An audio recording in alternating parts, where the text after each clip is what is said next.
छत्तीसगढ़ विधानसभा का 4 दिन सत्र चला और आपको बताते चले बीती रात 1:40 पर यह सत्र खत्म हुआ। लेकिन सत्र में मोदी सरनेम की गूंज भी उठी, जिसमें पक्ष और विपक्ष ने जोरदार हंगामा किया। छत्तीसगढ़ विधानसभा में अविश्वास प्रस्ताव पर चर्चा के दौरान सदन में जमकर हंगामा हुआ। विधानसभा में मोदी सरनेम की गूंज सुनाई दी। सदन में पक्ष और विपक्ष के बीच मोदी सरनेम पर जमकर बहस हुई। मंत्री मोहन मरकाम ने भाषण में नीरव मोदी के भ्रष्टाचार का उल्लेख किया। वहीं सत्ता पक्ष के सदस्यों ने सदन में चौकीदार चोर है के नारे लगाए। वहीं विपक्ष ने भी सोनिया गांधी और राहुल गांधी भ्रष्ट के नारे लगाए और इस दौरान नीरव मोदी को चोर कहने का मामला भी गूंजता दिखाई दिया। मोहन मरकाम ने कहा कि चोर को चोर नहीं कहेंगे तो क्या कहेंगे। मरकाम की टिप्पणी के बाद विपक्षी सदस्यों ने आपत्ति भी दर्ज कराई। राहुल गांधी को विपक्ष के सदस्यों ने भ्रष्ट बताया। आपको बता दें कि विधानसभा की कार्यवाही अनिश्चितकाल के लिए स्थगित तो हो गई है, लेकिन अब इस पर सियासत तेज हो गई है। देर रात 1:40 तक कार्यवाही चली विधानसभा की, जहां आपको बता दें कि सदन में 4 बैठकों में कुल 25 घंटे चर्चा हुई। इस दौरान पक्ष और विपक्ष के बीच तीखी नोकझोंक भी देखने को मिली। आपको बताते चले मानसून सत्र में कुल 550 सवाल पूछे गए थे।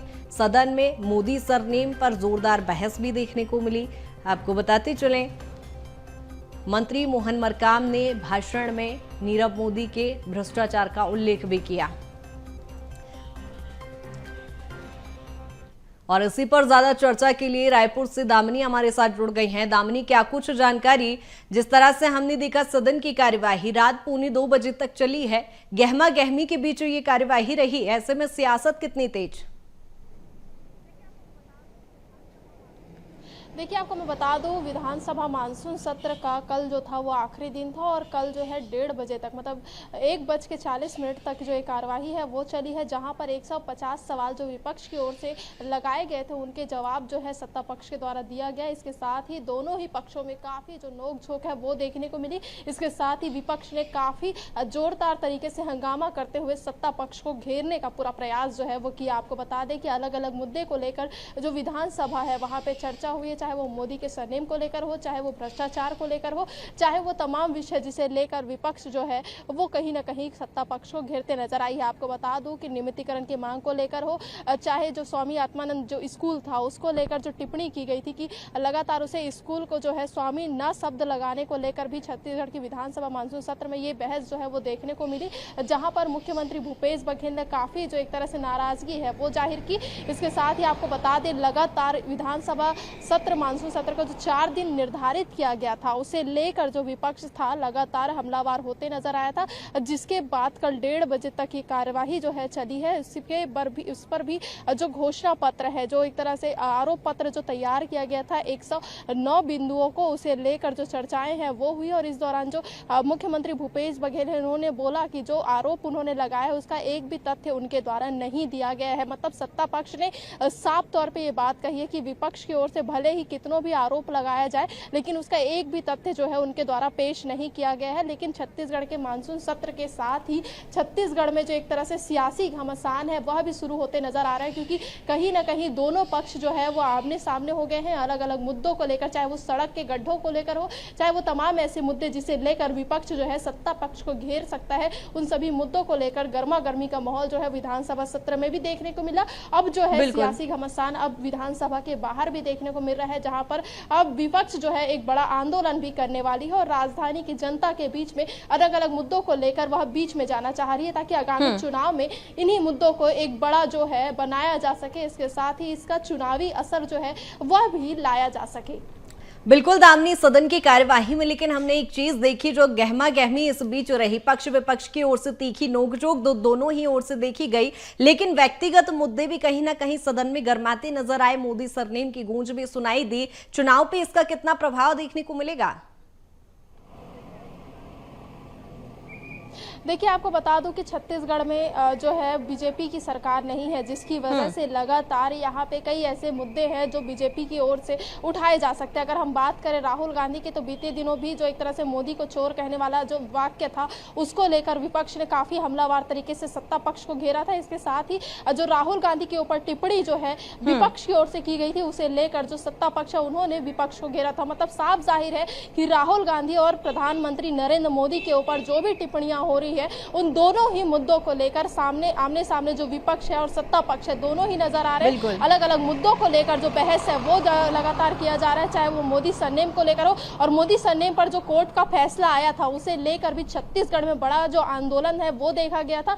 मौन प्रदर्शन जो था वो कांग्रेसियों के द्वारा किया गया था और काफी बड़ा एक तरह से इस मुद्दे को बनाने का प्रयास जो है वो कांग्रेसियों के द्वारा किया गया था। मतलब साफ जाहिर है कि अलग अलग मुद्दों को लेकर तो छत्तीसगढ़ में जो है सियासत गरमाया ही होता है और इसी प्रकार से अलग अलग मुद्दों को भुनाने का प्रयास दोनों ही पार्टियां करी, ताकि आगामी चुनाव में इसका प्रभाव जो है वो डाला जा सके। अब देखने वाली बात यही है कि कितना असर जो है इन मुद्दों का होता है, कितना जो जनता के मुद्दे हैं उन्हें लेकर विपक्ष और सत्ता पक्ष जो है जनता के बीच में जा पाते हैं और कितना जनता इन्हें स्वीकार पाती है। बिल्कुल दामिनी, लेकिन चुनावी साल है, ऐसे में इस बार का विधानसभा का मॉनसून सत्र काफी अहम माना जा रहा था, लेकिन जो तीखी नोकझोंक इस समय कार्यवाही के दौरान जब हमने देखी और खास तौर पर अभद्र भाषा जो इस समय हुई है, सियासत भी इस पर गरमाई हुई है, ऐसे में कहीं ना कहीं सदन की गरिमा भी इससे आहत हुई है।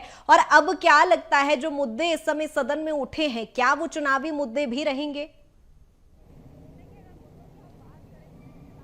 देखिए, अगर मुद्दों की हम बात करें तो जिस हिसाब से विधानसभा में 505 सवाल जो लगाए गए थे, उनमें घोषणा पत्र में कई बातों को जो है शामिल करने की बात विपक्ष की ओर से की गई थी। जैसे कि एक मुद्दा जो था नियमितीकरण का, नियमितीकरण की मांग को लेकर जो कर्मचारी आंदोलन कर रहे थे, उनका जो समर्थन है विपक्ष देते आए हैं। मतलब साफ जाहिर है कि नियमितीकरण की मांग को लेकर सत्ता पक्ष को घेरने का रणनीति जो है विपक्ष की ओर से बनाया जा सकता है और बड़ा आंदोलन जो है इस दौरान देखा जा सकता है, क्योंकि विधानसभा में जो मुद्दे उठाए गए हैं, चाहे वो सड़क निर्माण को हो, क्योंकि सड़क निर्माण को लेकर भी आज विपक्ष की ओर से एक बड़ा प्रदर्शन जो है राजधानी में किया जाएगा और आगामी दिनों में इन्हीं सभी मुद्दों को लेकर बड़ा प्रदर्शन जो है राजधानी समेत प्रदेश के अलग अलग जिलों में भी देखने को मिल सकता है, क्योंकि कहीं ना कहीं विपक्ष जो है वो पूरी तरह से तैयारी कर चुका है सत्ता पक्ष को घेरने के लिए। इसके साथ ही रणनीति बना चुका है आगामी चुनाव में इन्हीं सभी मुद्दों को भुनाकर चुनावी जीत हासिल करने के लिए। तो आपको बता दें कि कर्मचारी वर्ग जो है वो काफी ज्यादा संख्या में है, तो उनको भी एक तरह से लुभाने का काम जो है विपक्ष की ओर से किया जाएगा। इसके साथ ही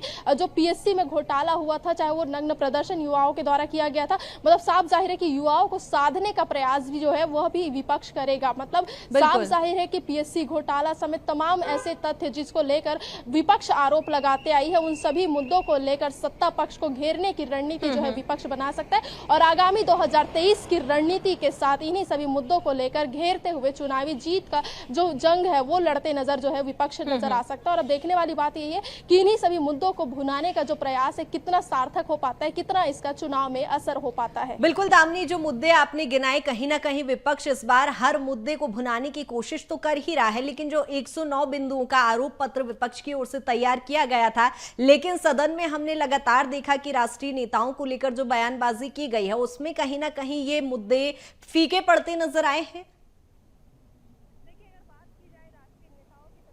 देखिए, अगर बात की जाए राष्ट्रीय नेताओं की, तो लगातार केंद्रीय मंत्रियों का दौरा जो है वो छत्तीसगढ़ जारी है, जिसे लेकर भी छत्तीसगढ़ में सियासत जो है वो देखने को मिलती है। और अभी जो वर्तमान में अगर विधानसभा मानसून सत्र की अगर हम बात करें तो मणिपुर की घटना को लेकर भी काफी विवाद जो है वो छत्तीसगढ़ की विधानसभा के दौरान देखने को मिला था। इसके साथ ही राहुल गांधी के सरनेम को लेकर जो मुद्दा है वह भी छत्तीसगढ़ की विधानसभा में देखने को मिला था। मोदी सरनेम के साथ मोदी के जो बयान आए थे उसे लेकर भी छत्तीसगढ़ की विधानसभा में बहस जो है वो देखने को मिली थी। मतलब साफ जाहिर है कि केंद्र के मुद्दे, जो केंद्र के जो बहसबाजियां हैं वो सभी विधानसभा के दौरान देखे गए हैं और कहीं ना कहीं जो मेन मुद्दा था उससे भटकती ही दोनों ही पार्टियां नजर आई थी, लेकिन दोनों ही पार्टियों ने बहस जो है वो जमकर किया है और साफ तौर पे अलग अलग मुद्दों को लेकर विपक्ष जो है लगातार अपनी भूमिका निभाते आई है, सत्ता पक्ष को घेरते नजर आई है। क्योंकि साफ जाहिर है अगर उन्होंने इस विधानसभा में उन्हें नहीं घेरा तो आगामी चुनाव में जनता उन्हें नकार देगी। जनता के अगर मुद्दे उनके बीच में नहीं ले जा पाई, विधानसभा में नहीं उठा पाई, तो साफ जाहिर है कि आगामी चुनाव में इसका असर पड़ेगा। ये मानसून सत्र सत्र का आखिरी सत्र था,